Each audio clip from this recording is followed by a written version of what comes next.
and welcome to day 1 of my 30-day language challenge. Over the next 30 days, I'm going to see if I can develop a reasonable level of competence, maybe even fluency, in a language that I don't really speak. And that is going to be modern Greek. This is not a language that I have no experience in at all. In fact, I've studied it a little bit. But, I can't speak it. I can't really read in any meaningful way. But I have some knowledge of the grammar. I have some basic vocabulary. But I want to see how far I can build upon that foundation in the next 30 days. Now, I have a couple of different reasons for this. One is just that I kind of like the language. It's nice, it's pleasant, it's musical. But apart from that, I really like the idea of being able to read and write in this ancient language. Of course, the language used in Greece today is not the same as the ancient language spoken by Socrates or Plato or whoever else. But still, it's part of that ancient heritage, and there's something appealing about that. What can I say? But I have a couple of other reasons as well. On my father's side, my family is Turkish Cypriot. Now that means that we're from the Turkish-speaking population of the island of Cyprus.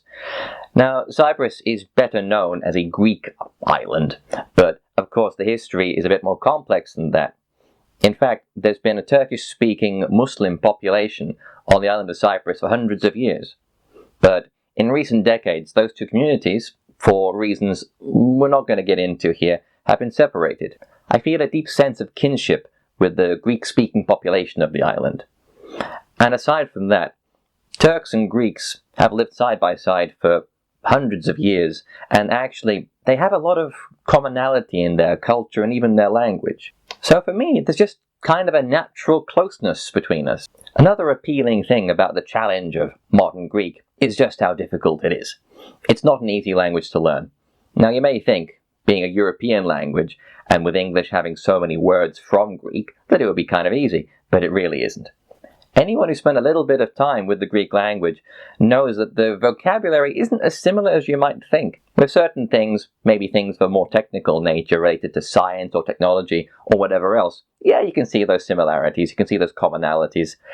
But in the everyday language, there's so much different about it. Also, I wanted to give myself a challenge where I knew I wasn't cheating. Because when you go on YouTube, you see a lot of things like this where someone speaks French and they're trying to learn Italian, or someone speaks Italian and they're trying to learn Catalan, or something else like this where they already have such a strong basis in that language family that moving from one language to the other really isn't a great leap. Now, I can already speak some Spanish and I can speak Turkish quite well.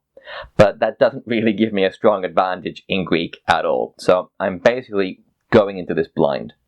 And we're just going to see how far I can get in this completely different language.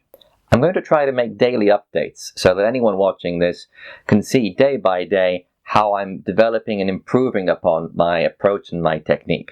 Personally, I think there are too many videos on YouTube where someone's gone away, spent 3 weeks, 4 weeks, a month learning a language, and then at the end of it, you get a 10-minute video. How did they learn? Well, it looks like it was by magic. I don't want to do that. I want to show this process from beginning to end. And I want to share with you the challenges, the difficulties. I want to show you what worked for me and what didn't work for me, and how I adapted.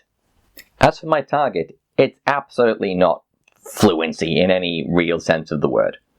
It's just not possible. Again, there's too much material on YouTube these days that gives the impression that you can achieve, real fluency in an incredibly short amount of time. I don't want to give that impression. I just want to see exactly how far you can get, putting in the time and the effort on a day-to-day basis. If by the end of this process I can kind of read and kind of write and understand what people are saying on, let's say, a low intermediate level, I'll be pretty happy. A lot of my initial focus is going to be on reading in the Greek language, because my personal opinion is that if you can read in any language on a basic level, you're halfway there anyway, because you have the vocabulary and you have the grammar. I'm a really strong believer in reading as a first step in language learning. So, this is partly an experiment to see, well, how useful that approach actually is. I'd like to include you in that process as well. So, at least a few times, I'd like to go through a couple of texts in Greek, analyze them, and really just talk over what it is that I'm learning from the process of reading each new text and what it's revealing to me about the language. I really think that part of the fun of language learning is uncovering and discovering new things about the language. So hopefully, if you enjoy that kind of thing as well, you'll enjoy kind of exploring Greek together with me. Now, as I said earlier, I'm not coming to Greek completely fresh. I do have a little bit of experience with it, but not so much. Last year, I spent a little bit of time going through the Duolingo Modern Greek course. Now, if you're not familiar with Duolingo, it's an online platform and also an app that's become quite popular in recent years. And, it's not my favorite thing in the world. It's not fantastic, but it does help you to get a little bit of basic vocabulary and some familiarity with the basic grammar of a language. Truth be told, I've forgotten almost everything I learned from that course last year. So, that's part of the reason I'm not such a big fan of it. You do your Duolingo practice day by day for weeks, months, and at the end of it, well, it just doesn't stick.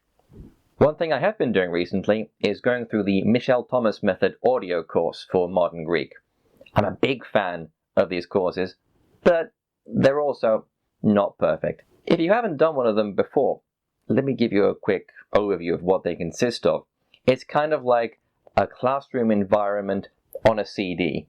So you're listening to the recording and you kind of become an additional student, an additional member of the class. As for the method that they follow, it's very much translation-based, but it's structured in a way that's very intuitive and very logical.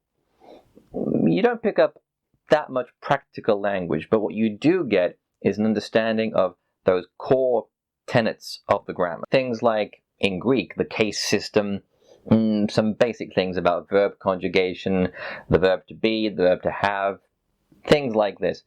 But like I said, not a lot of practical vocabulary. I couldn't say something simple like, my name is I'm this many years old, I live in this place, based solely on the material on that course, because it doesn't focus on that kind of thing. It's really grammar-based.